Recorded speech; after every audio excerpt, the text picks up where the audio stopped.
stream waters. This land was made for you and me. As I was walking that ribbon of highway, I saw above me that endless skyway. I saw below me that golden valley. This land was made for you and me. This land is your land, this land is my land. From California to the New York Island, from the redwood forest to the Gulf Stream waters. This land was made for you and me. As a student in public education, I know and have seen what Governor Walker's Act 10 will and has done to our education. The cuts to our education funding are drastic and detrimental to the well-being of not only Racine, but Wisconsin as a whole.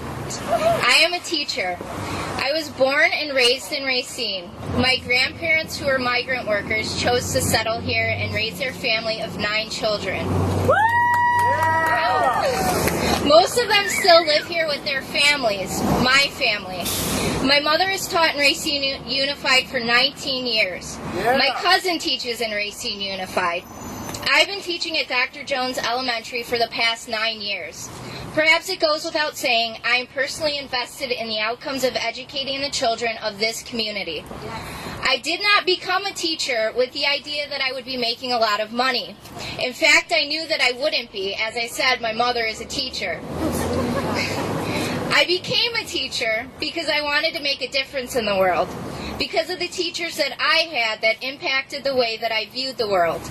Teaching is about recognizing humanity.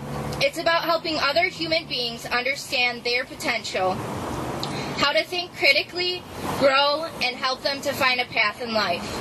And every day my students remind me that I've made the right choice. But conversely, every day I'm reminded of the challenges in realizing these goals. I've noticed the changes in my own school. I've noticed how getting simple supplies like paper and pencils has become more difficult. I've noticed an increase in students enrolled in the free and reduced lunch program. I've noticed more homeless students walking into my classroom. And I greatly miss the educational assistants so vital to the day-to-day operations of our school community who've been displaced or whose positions have been cut. And the culture has changed. I remember that it used to be when I told people that I was a teacher, they would say things like, "Wow, I could never do what you do," or "Teaching really takes a special type of person," or "Thank you." Now saying that you're a teacher is greeted with comments about Cadillac benefits, glorified babysitting, and it must be nice to have the summers off. But it has not been enough to belittle what we do every day. Make no mistake, there is a war being waged on public education. To attack public education is to attack the very foundation of democracy. In Racine, we're not only faced with the most severe cuts to funding in the history of our state, but also with the introduction of the failed voucher program.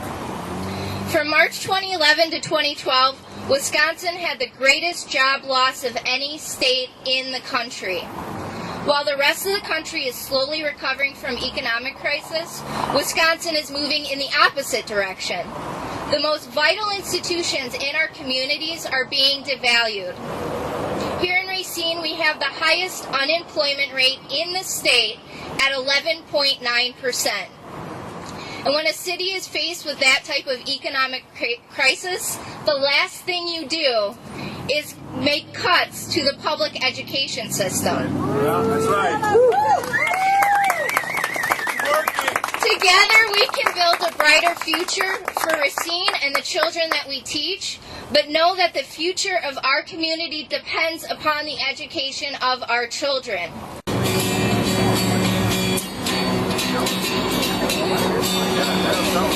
Sing along. This land is your land, this land is my land.